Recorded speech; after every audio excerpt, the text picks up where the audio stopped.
Welcome back to another episode of A Gift from Adversity. My name is Juri Love. I'm your host. Thank you for tuning in. Today we're recording episode 142. Before I introduce my guest, I want to introduce my book, which is the same title as this podcast. It's called A Gift from Adversity by Juri, Juri Love. It's available on Amazon, so please check it out. A Gift from Adversity. The subtitle of this book is Overcoming Sexual Abuse, Domestic Violence, Bullying, and Homelessness. After I published this book, I got a lot of messages from all over the world, people sharing their adversities. So I felt compelled to start this platform, and I'm very grateful to have many guests that came to the podcast. So let's invite today's guest. Hi, Alma. Thank you so much for coming in. Hello, and I'm so excited to be here on tonight. Thank you for inviting me on your platform tonight. Absolutely. So, Alma, can you tell us your name, where you're coming in from, and then what you do if you have any social media or anything that you want to promote? Okay. Well, first of all, I you notice that I'm laying down. It's not because it's night or I was tired or forgot about this interview, but it's because I'm bedridden and I do all of my interviews from my bed. I had a massive stroke 3 years ago and my right side is affected. But nevertheless, I still do these interviews to encourage and inspire someone that despite what obstacles and adversities they have, you can still pursue your dreams. I'm calling in tonight from New York. I live in not the city part, but on Long Island. Um, I have several books that I've written, but one that is coming out before the end of the year, which is called Surviving a Stroke Against All Odds. And it comes with a healing journal and the book. You can reach me on Facebook, Alma Thomas at Facebook. Well, thank you so much, Alma. It's very inspirational. So let's dive into adversity part of it. I know you shared a little bit, but can you tell our audience what was your adversity? Oh, I've had many adversities, bad chapters in my life will start in 2009 on February 13th when my son passed away from a heart attack. And that was a very dark time for me. And even though I'm a minister and the African American community and church looks down on mental health, they feel that if you get some oil on you, you'll be okay. So Sunday after Sunday, I was going to church and leaving the same way that I came in, because on April 17th, a month after my son passed away, was his first birthday in heaven. And I was thinking, like any mother thinks, I want to be with my son on his birthday. So I bought a whole bottle of pills in my hand, and I was gonna be with him on his birthday and celebrate his first birthday in heaven. And I poured all the pills into my hand, and I was gonna unalive myself.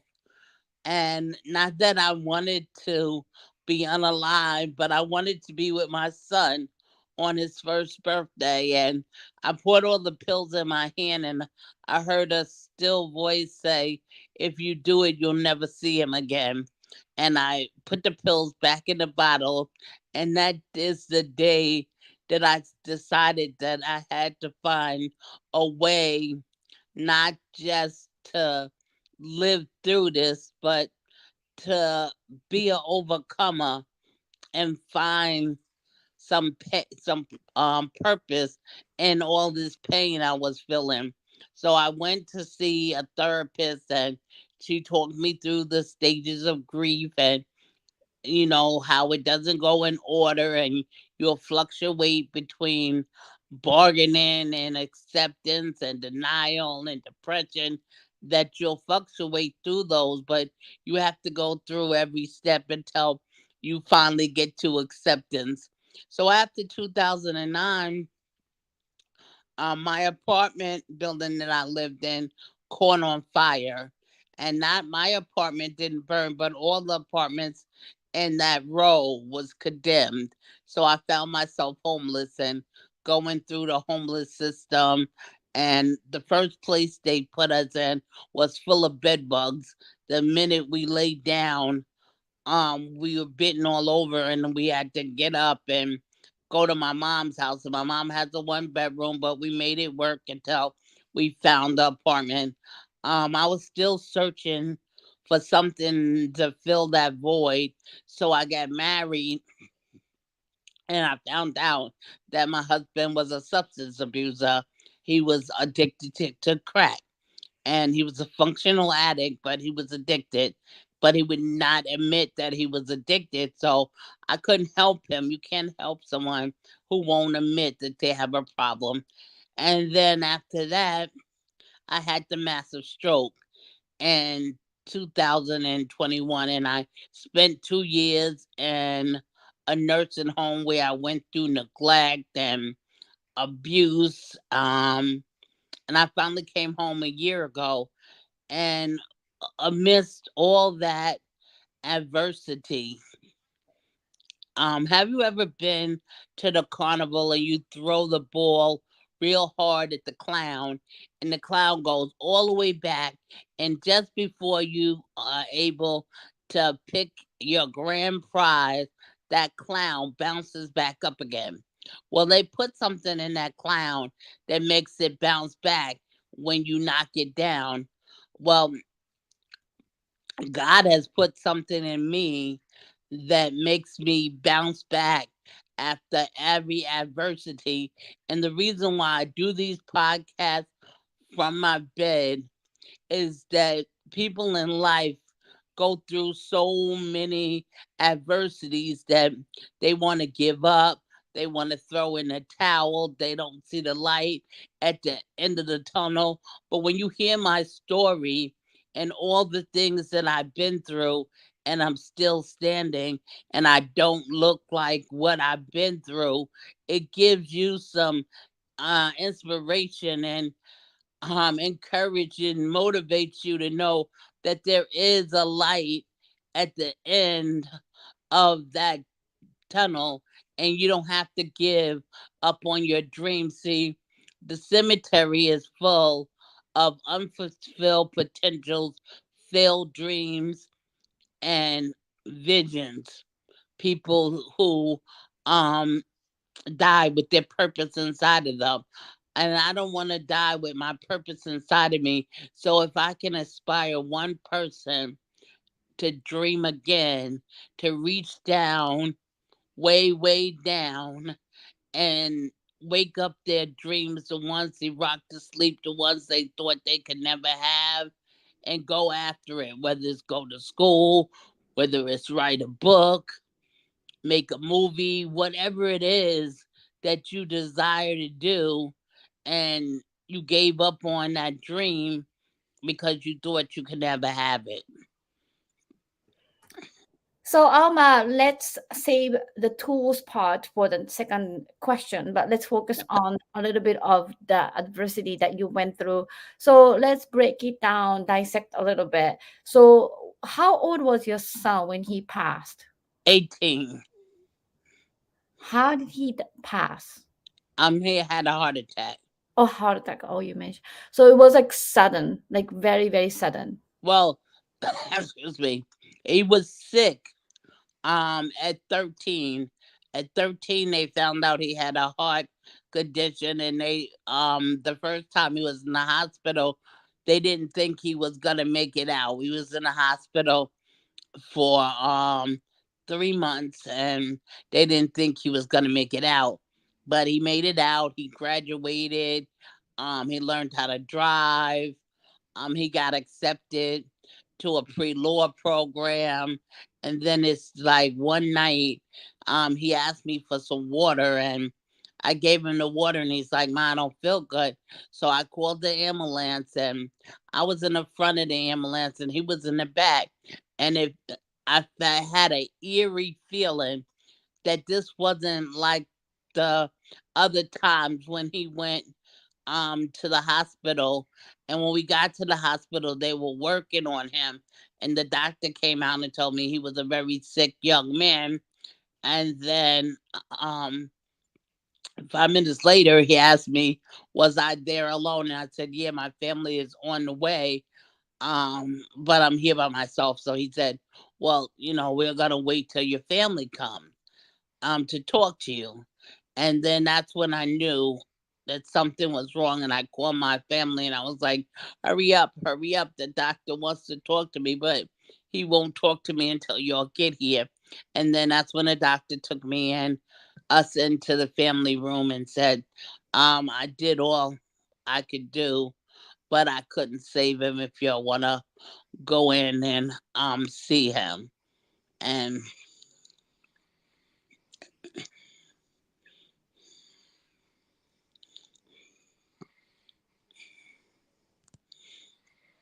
so that was the beginning of my adversities. I'm very sorry about the loss, and I can't imagine that when the doctor comes in and don't tell you, he didn't tell you what it was until other family arrived, and then I am very sorry to hear. And then, what was it like to deal with the grief you mentioned about a year anniversary or birthday heaven, birthday in heaven, and then like from the moment that he passed at 18, what was your feeling like until a year later that you had a bunch of pill in your hand? No, it wasn't even a year later. It was February, March. 2 months after he died was his birthday. So it was his first birthday, so it was 2 months after. And the grief was unbearable. A, a lot of people, I was strong on the outside, and a lot of people were saying, I don't know how you're so strong. But on the inside, I was silently dying.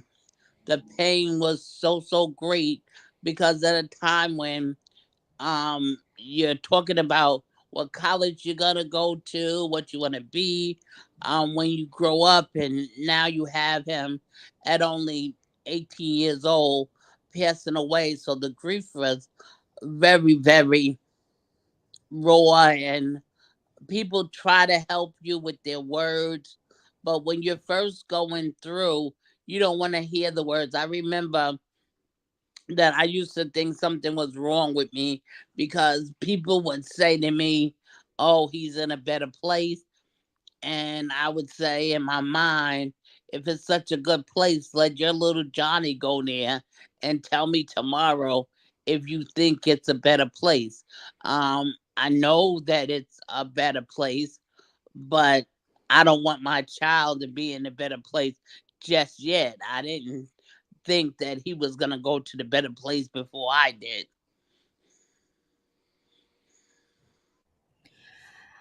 I am so sorry. So it was 2 months later, and then I know you came out of that, and then you took the pill back. But tell us about the feeling that you had the day that you wanted to celebrate the birthday with him. Like, how were you feeling? Like, you must be very sad and devastated. Like, at the moment when I was going to do it, I was only thinking about celebrating his birthday the way we used to celebrate his birthday, having a cake, someone singing happy birthday. And I'm just imagining him in heaven, and nobody's acknowledging his birthday. Nobody's celebrating his birthday, and I'm feeling like helpless. Like it's nothing I can do down here. But if I could get up there, then I could celebrate his birthday with him.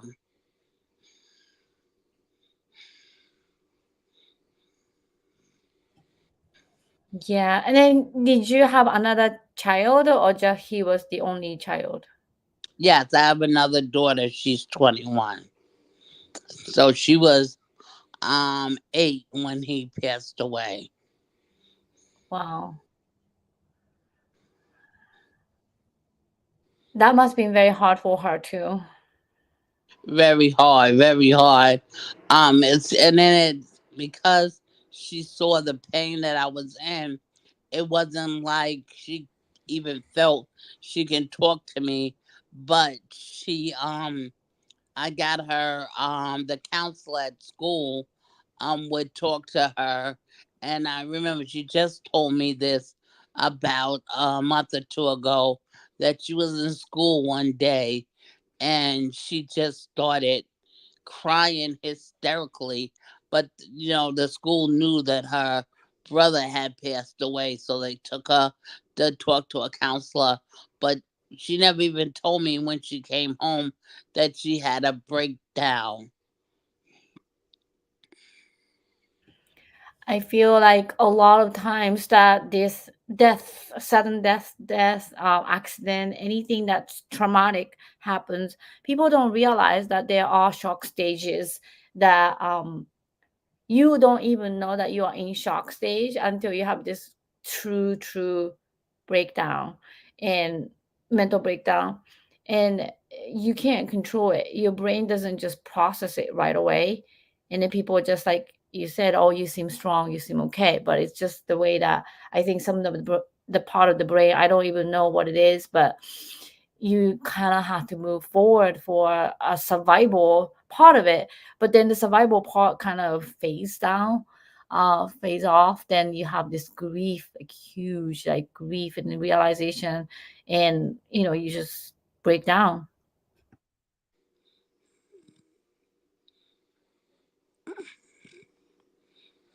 So Alma, thank you so much for sharing that. Tell me about your stroke. What happened? Like, you said 2021, 22, 21. 21. What were It, you doing? Like, what happened?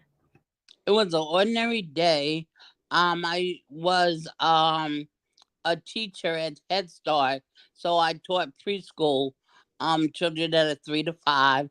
I went to work that day and taught my class. Came home and had a meeting with some future authors that wanted to write a book. So I was planning a master class. So I had the meeting, and then I felt a little funny, but it wasn't like nothing I thought to be alarmed about. It was just feeling a little funny. So I went to the restroom and I came back and I laid down. And when I laid down, I felt like something snapped or something. And at first I was like, just let me sleep it off or whatever. And my sister was like, no, no, go to the emergency room. So when I get to the emergency room, I found out that I had a massive stroke and that they were giving me a 10% chance of living.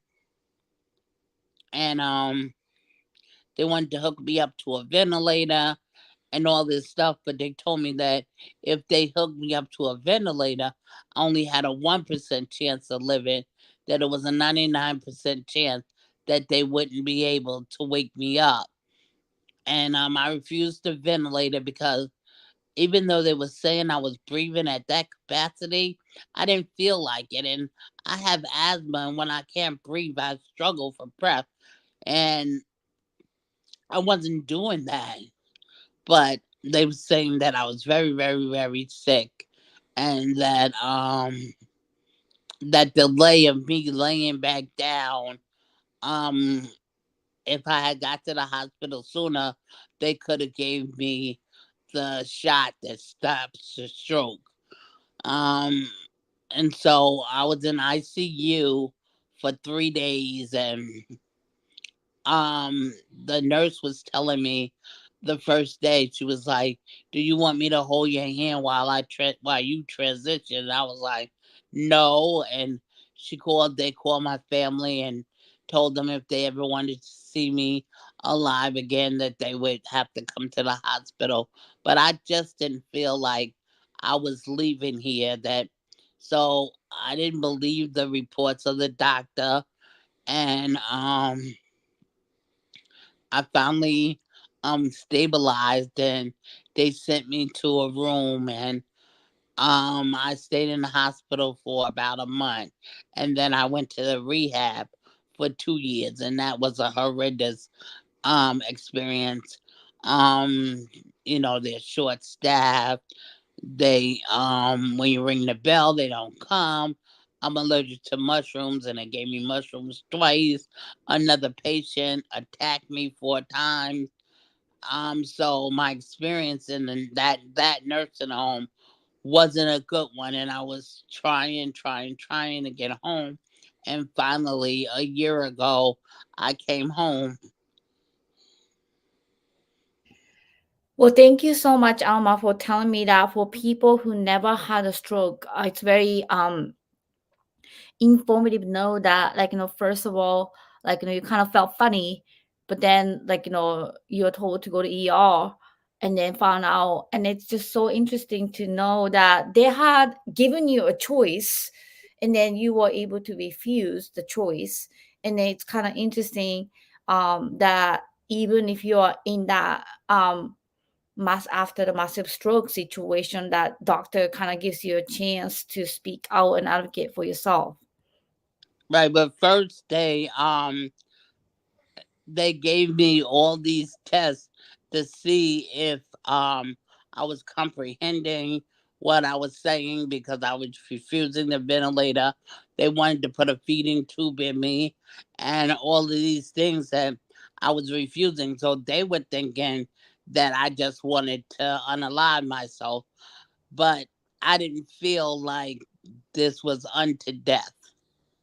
So I'm a as I stated earlier, I'm a minister, and I believe in faith, and my faith kicked in, and I just didn't believe it was my time.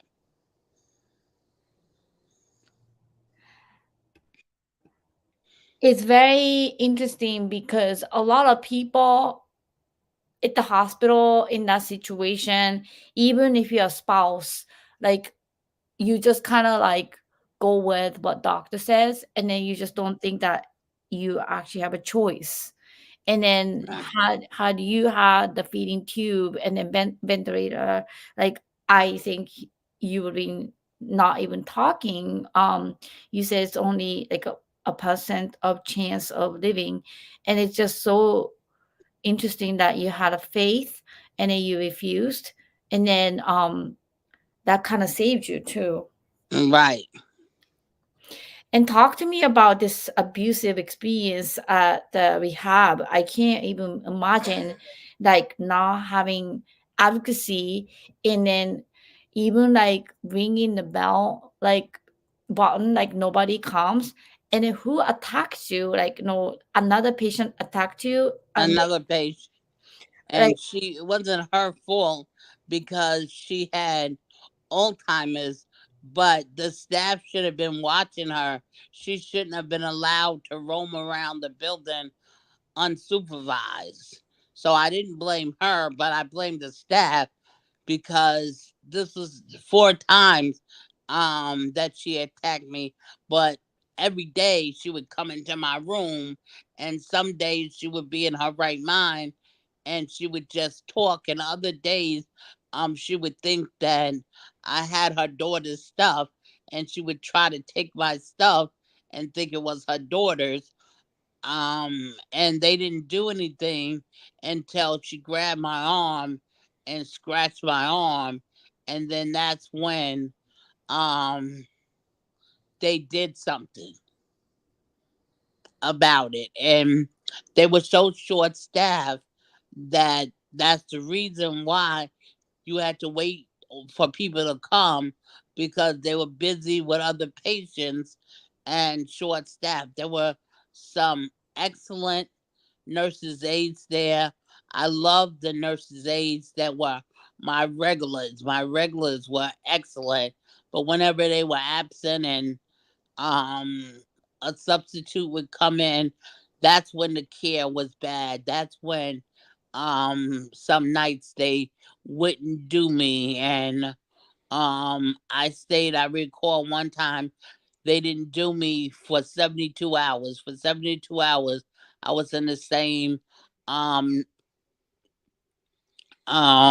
situation. I was in the same diaper. They didn't change it for 72 hours, and they know that you can't do anything for yourself. And what really made me upset is that administration, whenever they um I wanted attention, I would go on Facebook and I would tell my friends, look, call this number. I've been laying in the same diaper for 72 hours. And then my friends would call and they would get mad because I was on Facebook. I was like, well, I don't go on Facebook every day.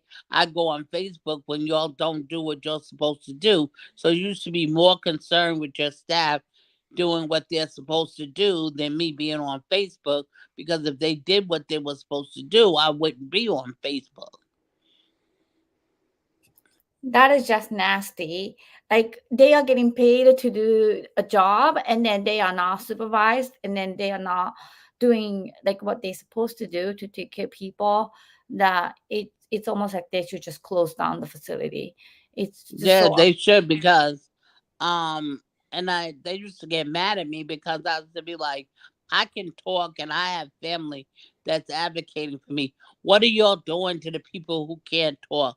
Because I can talk and I comprehend what you're doing, even though y'all try to make me think that what's happening is not happening.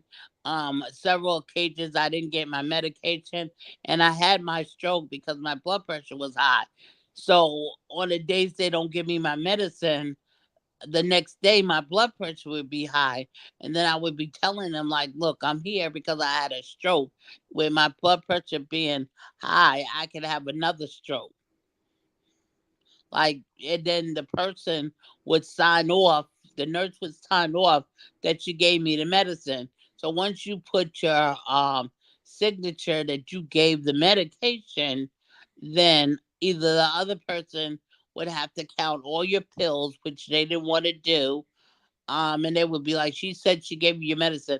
I was like, but I know you can't get high off of this medicine, so why would I want extra blood pressure pills?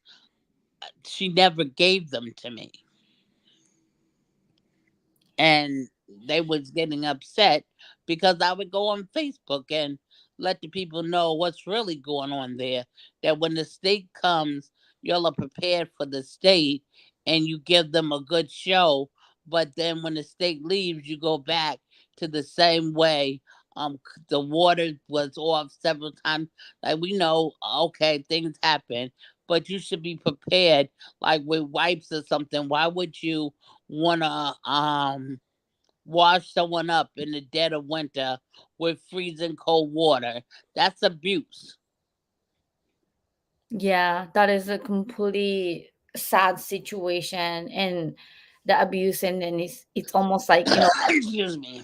sorry, it's almost like people making fun of you guys or like just don't care. And you Right. know it's one thing that you had lost your son and you had this stroke, but then another thing is that you didn't get the right support. And sometimes when adversity hits you, when rain when it rains, it pours, it's almost like you have to experience multiple layers of challenges and adversities.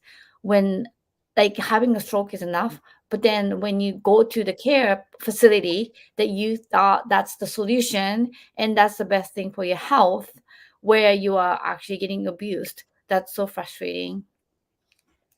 Yes, it was very, very frustrating. I couldn't wait to get out of there. How were you able to get out? Like, no, did they assess you that you were able to go home, or you really have to advocate for yourself that I I can? really had to advocate for myself, and the administration started getting mad because I was going on Facebook. I was calling the attorney general. My friends were calling the Department of Health, and they really got sick of me. So they wanted to send me. After that, they wanted me to send me home. At first, they was like, "Oh, you need 24-hour care. You need to be in this facility." I was like, "I'm not even getting 24-hour care in this facility. 4 times a day, I'll see somebody that'll come in my room, change me, and go out again. So I'm not getting 24-hour care. So I want to go home." And when I began to go on Facebook and more frequently and make these phone calls, like they're holding me here hostage against my will, and people would start calling, "Where you getting? Let her out. Why you're keeping her there?" And then they got frustrated, and that's how I got out quicker. That is just so insane. And was it more challenging after you came back home, or was that much better that you're home? It's much better that I'm home. My daughter is one of my caretakers, and I have another caretaker. Um, I've seen so much improvement, even in my right side. When the physical therapist started 3 weeks ago, and she's getting my leg to bend and all these things. So since I've been home, it's been much much better. So are you doing physical therapy as well? Yes. So what is your limitation right now? I know you are in bed right now, but like, can you like stand up, or can you just like sit on the bed, or like what is your limitation? I can sit on the bed. I can't walk. Um, and my right hand, which is the one I use, is affected, so I can't write. So what can you do? Um, I can move my leg a little bit, which I wasn't able to do before. I can turn over with a little help now. I used to need a lot of help, but now I need just a little bit of help. Help. I can sit on the side of the bed, and hopefully by summer I'll be able to get into my wheelchair. Wow, that would be amazing. And then how can you explain to people who never had a stroke, and then um how is it like challenging, like, when you have had a life before the stroke versus now, like, I don't really know how it works, but I've seen people who had a stroke and then, suffering afterwards. I've seen couple with canes and stuff. But then how is it, how do you feel, like, because you weren't disabled, and then now after the stroke you had to. So how can you explain people the change? At first, you feel a little bad because you go from being independent to being dependent on somebody for all your needs. I can feed myself, but somebody has to cook for me and change me and all that stuff. So at first you feel a little sad because you can't do the things that you used to do. But in my case, I began to accept the things that I can do and embrace the things that I can do. Like I can still talk, I can still think. So I don't lay here all day feeling sorry for myself. I'm doing the things that I used to do that I can still do. Like it's a little difficult for me to write. So for my books, I type them on my phone and send them to the editor. I So see. I just made adjustments, but a lot of people concentrate on what they can do instead of embracing the things that they still can do. Yeah, it's interesting that because you had a life before the stroke that like fully function, but suddenly you just can't function, and that must be just so unbelievably frustrating. Yes, in the beginning it was more frustrating than it is now. How frustrated were you? Well, the most frustrating was when I was in a nursing home and I was calling and nobody was coming, and that was frustrating because they know you can't do anything for yourself. And I was a patient that I only call when I really need something. There's some patients that call all the time, for little things, but I didn't bother them for little things. I just bothered them when I needed something. So when they didn't come and I wasn't always calling them, I would feel frustrated because nobody was answering me and I couldn't do whatever I wanted done for myself. I'm very sorry to hear everything that you had to go through. But thank you so much for sharing and shedding a light to this issue. So let's dive into the second question, which is the tools that you use to overcome. And this is by far, Alma, the best part of my podcast. I'm very proud of this question because this is the tools that people use to overcome, not like from the book, not from the therapist, that it's just a unique technique. So, Alma, what would you say the best tool that you used to overcome these challenges? Well, the first thing that I did is especially in the death of my son, because once I survived um putting my son in the ground, there was nothing that I feel that I can't live through. So what I did for my son was I turned my pain into my passion, and I started the Tyshawn Thomas Friends and Family Scholarship, and we gave out scholarships to African American boys of single parents, and we would give them at least $500 a piece for books or whatever they needed. And up to date, we've given out 17 scholarships. I didn't give them out the 2 years that I was in the rehab, but I plan to start the scholarship up again. Um, that to maintain his legacy. So I started that scholarship, and my friends and family, that's where we get the money from. We don't right now we're not a not-for-profit agency, so we just raise money on our own. And like I said, I learned how to accept the things that I can do and embrace the things that I can do. Like I can still talk and I can still encourage and inspire people to live again despite what obstacles they have to go through, to soar above their circumstances. I've had some very, very bad chapters in my life, but I feel like life is a never ending book. Like you finish your book when you finish your life. At the end of life, your book closes. But until that day, you can have a bad chapter, close the book, and turn to the next chapter that's a blank page, and you can start living all over again. So you have to accept what you can't do and embrace what you can do.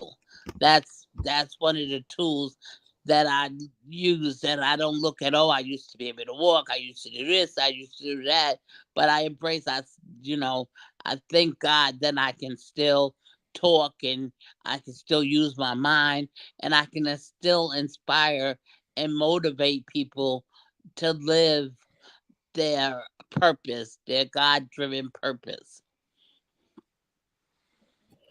Well, thank you very, very much, Alma, for sharing your story today. And it's very interesting that, you kind of count your blessings rather than, looking at the bad things all day long.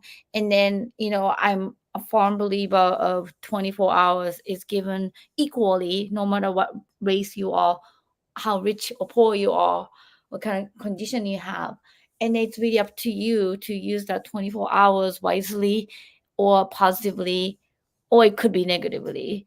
And it's very interesting to learn what you can control, what you can't control, and then maybe identifying them quicker, and then see, celebrate the win moments that you can do, like such as podcasts like this too. Like, Yeah. it's just um for people who don't understand, sometimes like it's just you try, you don't know which one works, and then sometimes trying to control things are hard.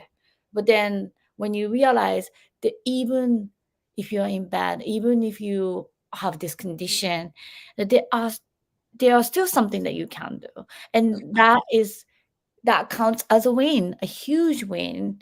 But it's in your mental that, oh my gosh, I'm a failure, oh my god, I'm a winner, oh my god, I anchor on vacuuming a house, for instance, myself.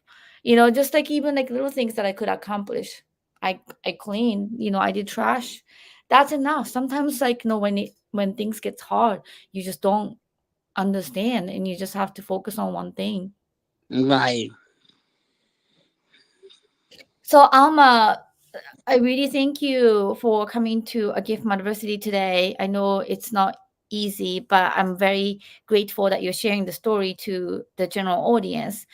So my last question is a gift that came from your adversity. So what would you say a gift that came from your adversity?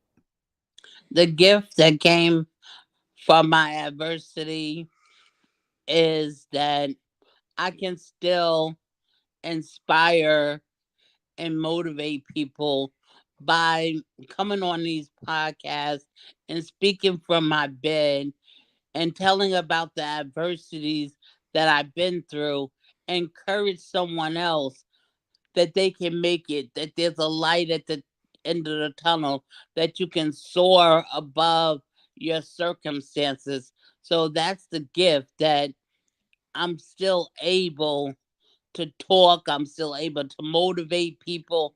And I feel that if I wasn't in this condition, maybe people wouldn't be as motivated and inspired to dream again. They look at me and see that I haven't given up on my dreams.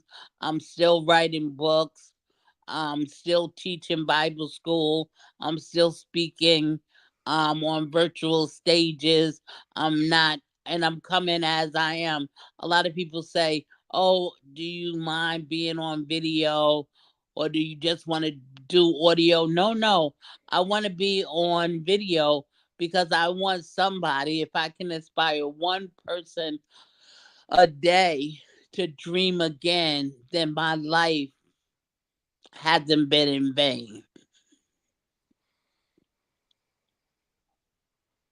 Thank you so much for saying that. So I just want to ask you before you go, what do you think the best advice that you can give for people who just had a stroke, or the family member who had a stroke? What do you think the best advice that you can give? That every day isn't gonna be sunshine, that there's gonna be some rainy days, but put up your umbrella and go through it. There is a light at the end of the tunnel. Don't give up, don't give out, and don't give in. Don't allow your circumstances to keep you down, but like I said, soar above your circumstances. Live the best life that you can live. It may not be the life that someone else is living, but live your best life. Beautiful interview. Thank you so much, Alma, for coming to A Gift from Adversity. It's been wonderful having you on the show and talking with you. And again, thank you for giving such great advice. Thank you for having me on your platform and allowing me to share my testimony. And prayerfully, just one person will be inspired to dream again. I doubled, when we were kids and we played dare games and you would dare somebody to do something.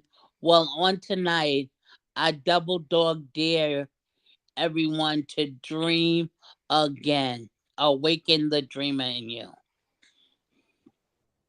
Thank you. Well, thank you again for this wonderful interview. And thank you to our audience for tuning in. We have more shows coming up. So stay tuned and have a wonderful night.